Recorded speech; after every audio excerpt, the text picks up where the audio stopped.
So the last piece I want to talk about here in terms of once we've got financial control, we have a plan, is we need to execute. So many businesses fail to execute.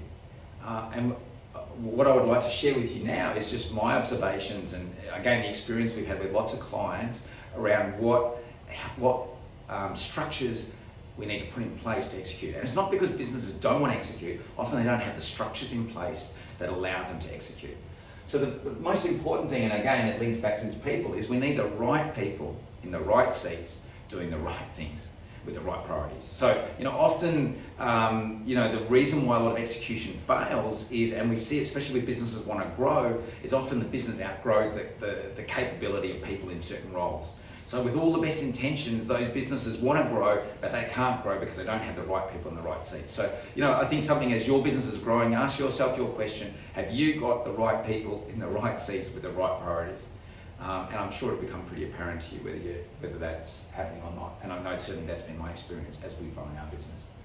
The next most important thing is we need some sort of dashboard. We talked about the plan in an earlier segment. We need to know whether we're on track or off track. As if we were heading out on a journey. Are we heading in the right direction? Are we going at the right speed? Have we got enough provisions to get us through that journey? So similarly in business, we need to have some sort of dashboard that monitors how we're going against this plan that we set previously, and are we on track? How's our cash flow going? Are we hitting the key initiatives? Are we hitting our sales targets? All those sorts of things.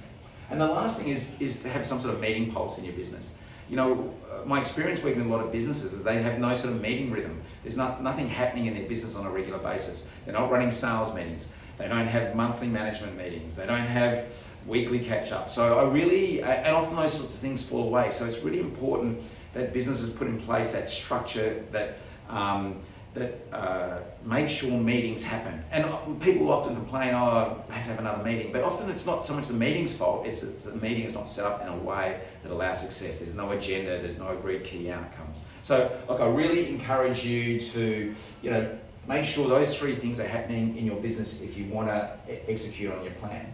And the reason why that's all important is that and we'll talk about it in the next segments, is the quarterly business review, because that's the overarching review to make sure all these other things are working in your business.